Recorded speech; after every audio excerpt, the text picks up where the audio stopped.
ਆ ਸੂਟ ਪਾਵੇਂ ਜਦੋਂ ਲੱਗਦੀਆਂ ਕਹਿਰ ਲੱਗੇ ਜ਼ਹਿਰ ਸਾਡੇ ਦਿਲ ਨੂੰ ਚੜਾਏਂਗੀ। Excuse me? ਚੱਕਦੀਆਂ ਅੱਖ ਫਿਰ ਤੱਕਦੀਆਂ ਲੱਗਦਾ ਏ ਹੱਸ ਕੇ ਹੀ ਜਾਨ ਲੈ ਜਾਏਂਗੀ।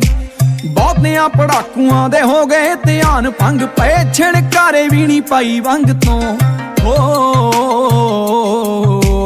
ਕਾਲੇ ਜੇ ਲਿਬਾਸ ਦੀ ਸ਼ਕੀਨਣ ਕੁੜੀ ਦੂਰ ਦੂਰ ਜਾਵੇ ਮੇਰੇ ਕਾਲੇ ਰੰਗ ਤੋਂ। ਕਾਲੇ ਜੇ ਲਿਬਾਸ ਦੀ ਸ਼ਕੀਨਣ ਕੁੜੀ ਦੂਰ ਦੂਰ ਜਾਵੇ ਮੇਰੇ ਕਾਲੇ ਰੰਗ ਤੋਂ।